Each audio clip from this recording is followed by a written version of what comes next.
Сәлем құрметті көрермен, бүгін мен демалыс уақытын пайдаланып Қарағанды қаласында тұратын ата-анамның үйіне келіп, мектеп кезінде жинақтаған және мектеп кезінде оқыған кітаптармен, жеке кітапханамен таныстыруды жөн көріп отырмын. Мына жерде кітаптардың оннан бір бөлігі ғана, басқа кітаптарды қазір міне реттеп отырмын. Барлығын көрсетіп үлгеремін ба жоқ па, ол жағын білмеймін. Бірақ қазір көрсеткен кітаптар кез келген мектеп оқушысының кітапханасында болу керек, немесе кез келген мектеп оқушысы оқып үлгеру керек деген кітаптар. Менің ойымша, жалпы маған кітап оқу мәдениетін тәрбиемен берген еді. Себебі бала кезімнен кітап оқуға қатты құмар болдым деп айта алмаймын. Әке 5-ші сыныптан бастап, шатаспасам, маған кітапты жүйелі түрде оқуды үйрете бастады. Оған дейін ертегілерді қатты жақсы көрдім. Балалар кітабын жақсы көретін, балалар әдебиетін енді ол баршамыздың басымыздан өтті деп ойлаймын. Оның үстіне 90-шы жылдары телевизор, интернет заманын шарықтамай тұрған кезінде әрине де барлығымызда балаларға арналған кітаптарды оқып жүрдік. Мына жерде Атамұра баспасынан шыққан, өзіңіз танып тұрған боларсыздар, кітаптарды мен 5-ші сыныптан бастап жинаған болатым. Бұдан бөлек те кітаптар көп, бірақ мына кітаптарды әсіресе сыртқы бейнесіне, сыртқы келбетіне қарап та қызығып алатынмын. Басында әкеймен бірге алып жүрдік, одан кейін өзім де жинақтай бастадым. Ең бірінші кітап, назар аударыңыздар, Сәкен аялаған арулар. Бұл кітапты кейінірек алдым, жоғары сыныптарда оқып жүргенде, шатаспасам, Тұрсынбек Кәкішұлының Сәкен туралы жазған еңбегі. Бұл ғылыми танымдық әдебиет, көркем әдебиет емес. Сәкен аялаған арулар өте танымал қазақ әдебиетіндегі әдебиеттану ғылымдағы танымал кітаптардың бірі. Жалпы Сәкен туралы әдебиет аздық етпес, әсіресе біздің үйде. Сондықтан да осы кітапты мен баршаңызға, өз кітапханаңызға үйге алып қоюға кеңес берер едім. Одан кейін мен сүйікті кітаптарым бірі деп айтам, бірақ мына жерде бүкіл кітаптарды мен ең аз дегенде бір рет, ең көп дегенде қазір бір кітап болады, ішінде 100 рет оқыған сияқтымын. Бір әңгімесі бар, оны қазір айтып өтемін. Тұрсын Жұртбайдың бір уыс жусан кітабы. Жалпы Тұрсын Жұртбай керемет жазушы, керемет ғалым, адам, тұлға ретінде өте қатты құрметтейтін ұстаздарымның бірі. Ұстаз деп айтамын, негізі өкінішке орай қазақ бөлімінде оқыған жоқпын, бірақ мына кезінде бағасы тұр екен, 600 теңге. Қазір 600 теңгеге кітап табу қиын. Осы әңгімелерін өте қатты жақсы көремін. Шатаспасам, бір 6-7 сыныптарда оқыдым ба, бір мектеп кезіндегі оқыған және өзім ұнатқан кітаптардың бірі екені есімде. Одан кейін, міне, дәл осы кітап туралы айтқым келді. Қалихан Ысқақтың Қоңыр күзеді. Бұл кітапты негізі кездейсоқ алған болатынмын. Шатаспасам, Қоңыр күзеді шығармасы мектеп бағдарламасында болды, бірақ мен оны мектеп бағдарламасынан бұрын оқып, кішігірім ғана повесть, қарап тұрғаныңыздай көлемі жағынан өте аз, бірақ аз болса да саз жазылған дүние. Менің өмірімдегі ең сүйікті повестерім бірі Қоңыр күзеді. Дәл осы повесті мен бірнеше рет, енді аз дегенде 20 рет оқыған шығармын. Әр ай сайын оқитынмын. Білмеймін неге осы Қоңыр күзеді повесі маған қатты әсер етті.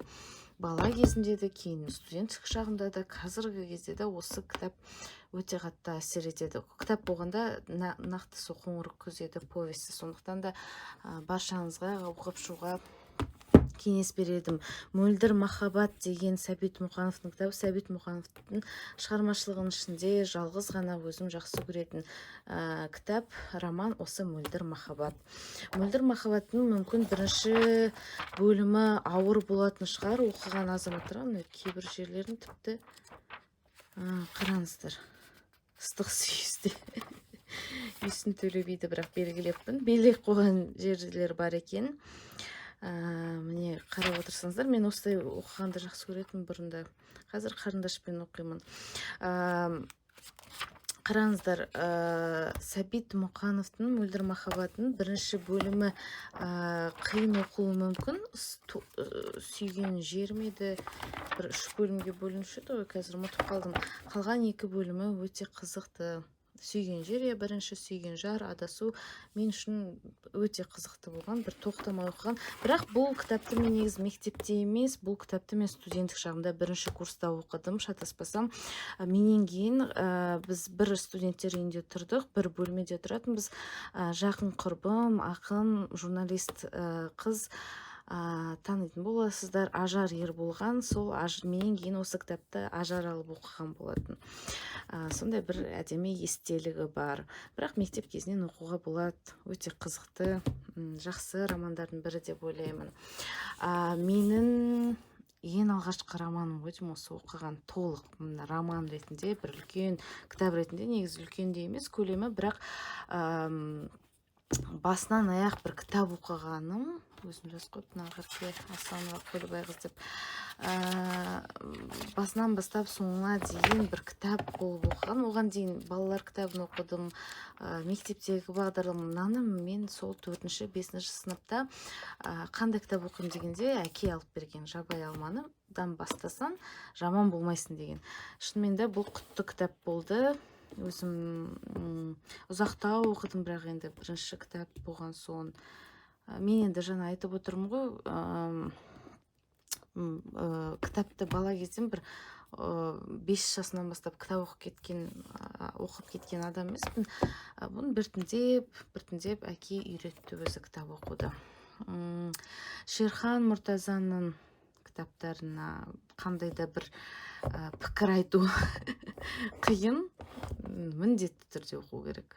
Соғыс кезіндегі прозаны мен өзім қатты жақсы көре бермеймін, бірақ Шерхан Мұртазаның тілі қалай әдемі жазылады. Жалпы білмеймін, қазақша оқыған қазақ классикасындағы бүкіл шығармалар маған өзіме ұнайды. Бір ұнамаған шығарма болмады осы уақытқа дейін. Бір шығарма болды, бірақ ол туралы айтқым келмейді. Шерхан Мұртазаның соғыстың соңғы жесірі деген осындай кішкентай пышақтың қырындай ғана кітапта өте қызықты әңгімелер жинақталған. Жұбан Молдағалиев. Мен мектеп кезінде поэзияны өте қатты жақсы көретінмін. Тіпті бір күн өлең оқымай тұрмайтын бір күнім де болмады. Әр күн өлең оқығанды, өлеңдерді көшіріп алып жазуды өте қатты жақсы көрдім. Дәл қазір ондай сезімнен біраз алыстаумын, бірақ дегенмен де классиктердің бүкіл кітаптарын жинап жүретінмін. Сондай бір жинақтардың ішінде Жұбан Молдағалиевтің «Мен қазақпын» деген өлеңдер жинағы бар. Жалпы мынандай кітапты кез келген оқушы өз сөресінде жинақтауға болатын сияқты.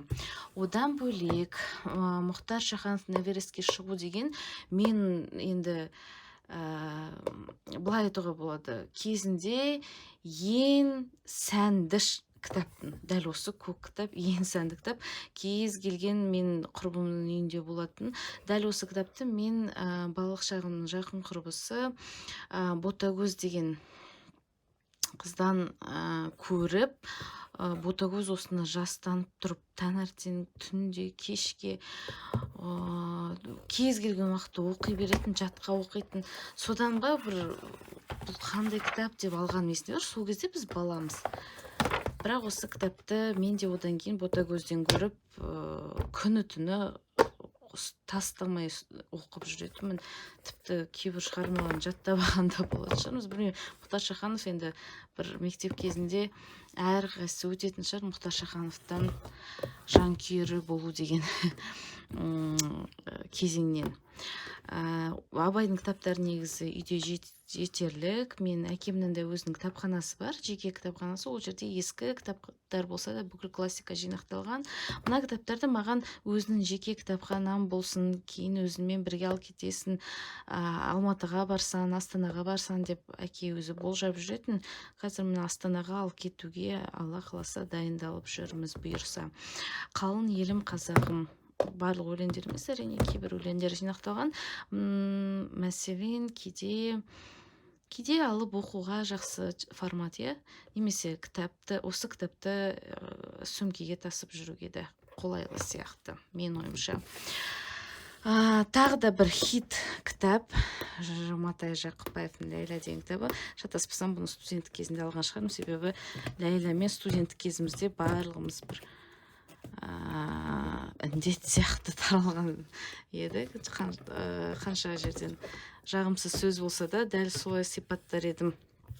Ләйла туралы әндер, Ләйланың туралы жырлар барлығын осы Ажар, мен студенттер үйінде бірге тұратынбыз. Ол кезде дәл біз тұратын студенттер үйінде Саян, Есбол деген ақын балалар тұратын. Сол балаларда Ләйла туралы өлең оқып, бір сондай нәрселер есімде бар. Ең танымал ақындар бірінші курста оқығанда осы Жұматай Жақыпбаев сияқты. Бірінші курс десе, осы Жақыпбаевтың Ләйласы есіме түседі. Одан кейін мына кітапқа no comment. Ештеңе айтуға болмайды, себебі мен өзім қаншама сұхбаттарды айтып өттім, бүкіл достарым жақсы біледі. Мен Ақселеу Сейдімбеков дегенде ішкен асымды жерге қоюға даярмын. Ақселеу Сейдімбеков мен үшін сөзсіз абсолютті кумирым. Ғылыми деңгейде де, тұлғалық деңгейде де, азамат ретінде де, патриот ретінде де, жазушы ретінде де, өнертанушы ретінде мен үшін ең идеалды азаматтардың бірі Ахан. Ахан үшін негізі мен Евразия ұлттық университетіне түскім келген еді, Астанаға барып, бірақ мен келгенде Ахан өмірден озды, өкінішке орай. Өзім жаңағы дәрістеріне қатыса алмадым. Дәрістеріне қатыса алмасам да, менде осы Ақселеудің барлық кітаптары бар, шығармалары бар. Біраз оқып, тоқып, және бұны бір рет оқу жеткіліксіз, бірнеше рет оқуға тұрарлық бір авторлардың бірі. Аққыз роман емес, бұл шатаспасам повесть қой деймін. Аққыз деген, повесть, қарап тұрсаңыз, міне тағы да бір 30-40 бет шамасында міндетті түрде оқу керексіздер. Себебі бұл енді сұмдық, сұрапыл. Маған шығармаларда өзінің көркемдігімен қоса әзіл тұстары көп болса, міне сондай шығармалар ұнайды. Ақселеуде ыңғай сондай бір жеңіл, білмеймін, бір әдемі әзіл бар. Оның үстіне бірақ өте сезімтал тұстары да көп. Оралханның бүкіл әңгімелері біздің кітапханамызда бар үйде, себебі Оралханды менің әкем өте қатты жақсы көреді. Бүкіл әңгімелерін жатқа білетін сияқты кейде әңгімелескенде. Мынандай кішкентай ғана кітабын не үшін алғанымды білмеймін, әдемі болсын, кітапханамда болсын деп мен өзім жеке өзім кітапханама алған шығармын. Кербұғы, осы кітапты бірінші рет алғанда, осы кітаптан мен бір бітей ғана Ардақ деген әңгіме оқыған болатын, қазір бар ма екен? Осы кітаптан Ардақ деген әңгімені оқып, таңғалғам, Ардақты жазған ер адам ба, мүмкін емес деп. Себебі әйел затына тән сезімді түсіндіру, дәл солай Оралхан сияқты түсіндіру меніңше өте қиын болса керек. Жүсіпбек Аймауытовтың Ақбілек деген кітабын мен мектепте оқып жүргенде бізде хрестоматияда толық емес нұсқасы болған. Сол толық нұсқасын оқу үшін алған болатын. Меніңше былай кітаптарды майыстыру дұрыс емес. Негізі бұрында майыстыра берген, қазір өйтіп майыстырмаймын, стикер қолданамын. Көрінбейді екен. Жерін қайтқан түзеп қойын. Үйде болған жоқта мен Жүсіпбек Аймауытовты барып сатып алған болатынмын. Жалпы маған Ақбілек романы өте қатты ұнайды. Қасым Аманжолов, классикалық поэзия кез келген кітапханада болу керек деп ойлаймын. Қасым Аманжоловты мен өзім жалпы тек қана ақын емес, естеліктерге қарасам, азамат ретінде де өте қатты құрметтеймін. Фариза Оңғарсынова туралы не айтуға болады? Не айтсақ та аз. себебі Оңғарсынова бұл енді патшайым, поэзия патшайымы. Мына кітапты маған сыйлаған сияқты біреу, біреу сыйлапты, айтпаймын кім екенін. Осындай Фаризаның басқа кітаптар негізі біздің әкейдің кітапханасында өте жақсы сақталған көп кітаптар бар. Мынау да вирусты кітап, дәл осы аманат деген кітап барлық адамдарда болған сияқты мен кезімде, қазір де солай ма екен. Мектепке апаратын осы кітапты қоңырауда оқып отыру үшін. Бұл енді не деген махаббат екен, Мақатаевты оқымаған қазақ жоқ шығар. Оның ішінде жастарға жақындағы маған өте қатты ұнайды. Мұқағали Мақатаевтың басқа да кітаптары болу керек, бірақ мен танитын Мақатаевты осы кітаппен таныған сияқтымын. Осы кітапты міне сол Ботагөз деген құрбым бұл кітапты да өте қатты жақсы көретін, жастанып тұрып оқитын. Содан бері менде де осы кітап бөлек өзіме сатып алған болатынмын. Ботагөзден алып тұрып оқитын сол кезде. Ерінбей автобусқа отырып кітап алатынбыз бір-бірімізден. Сәкен Сейфуллиннің біздің үйде орны бөлек. Жалпы Сәкен, білмеймін енді, мен үшін бұл әлемге сыймай кеткен бір нар азаматтардың бірі. Қабдеш Жұмаділдің бір ғана ғұмыр. Қабдеш Жұмаділдің ешқандай шығармасы біздің кітапханада болмаған үйде, сондықтан мен өзіме бөлек алып осыны оқыдым. Бір қатты керемет ұнаттым деп айта алмаймын, бірақ оқыдым. Соңына дейін оқыдым, тастап кеткен жоқпын. Жаман емес деген сөз. Дулат Исабеков мен әкемнің ең сүйікті авторларының бірі. Оралхан Исабековты бұрында әке оқып отырғанда қатты күліп оқитын, үлкен бір 2 томдық кітабы болатын. Кәдімгідей қатты бір күлкін дауыстары естіледі. Әке оқып отырғанда, содан қызығып мен өзіме бөлек алған болатынмын. Мына жерде тек қана әңгімелер. Шынымен де өзім оқығанда енді қазірдің өзінде жүзіме күлкі үйіріліп отыр. Бонапарттың үйленуі, әсіресе социализм зәулімі ескерткіш деген әңгімелері, білмеймін енді, прототиптері бар деп ойлаймын. Сондай бір қазақи ауылдың өте әдемі әңгімелері. Дулат Исабековтың басқа да кітаптары болу керек үйде, бірақ мына кітап, білмеймін, мынаны алып кету керек. Астанаға кез келген уақытта алып оқи беруге болады. Поэзияны өте қатты жақсы көрдім деп айттым. Кеңшілік Мырзабековтың «Менің мұңым махаббат» деген кітабы. Міне осы бір бөлігі ғана 17 минут 18 минутқа кетіп бара жатыр екен. Видеоларым тым ұзақ болмасын деп осыны бір ғана бөлік қылдырып салып қояйын. Бұл кітаптарды мен осы сынды кітаптарды мектеп оқушыларына міндетті түрде оқып және кітапхана ретінде жинауға кеңес берер едім. Бұл кітаптардың барлығы маған әке жинап берді.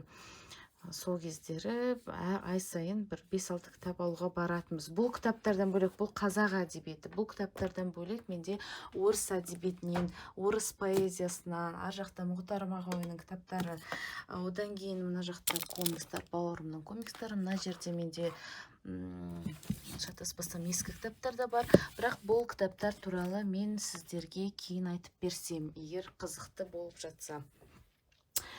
Міне осындай видео. Келесі кездескенше мен қазір екінші дубльмен басқа кітаптарды түсіріп көрейін. Негізі осы кітаптардың біреуіне де бір жақсы шолу жасауға болатын сияқты. Пікір жазып қалдырсаңыздар, қандай кітап туралы нақты толығырақ бөлек видео көруді қалайсыздар. Мен мысалы мүмкін жаңа Дулат Исабековтың кітабы керемет, сол кітап туралы сөйлеп біраз әңгіме құрғым келер еді. Немесе Аққыз туралы, бірақ мен көп айтып жүрем. Немесе поэзия туралы қазір айтатын жағдай жоқ. Аққыз, міне осы 2 кітап туралы айтуға болады. Дулат Исабеков. Қандай тағы да кітаптарды, поэзия керек жоқ. абай керек, бірақ әзірге емес. Міне мына кітап туралы да сөйлесуге болады.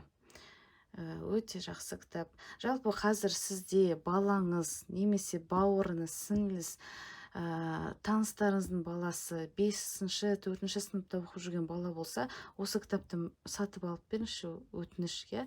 Баланы бір жақсы дүниеге, жақсы жолға қоюға бір мұрша беріңіз. Мына кітапты маған дәл солай ең бірінші кітабым, өзім жаңағы орысша айтқанда самостоятельное чтение дейді ғой, өзім алып оқыған осы кітап мысалы менің өмірімді өзгертті, кітап оқуға біраз тәрбиеледі. Жақсы, сау болыңыздар. Жақсы күндерде кездескенше.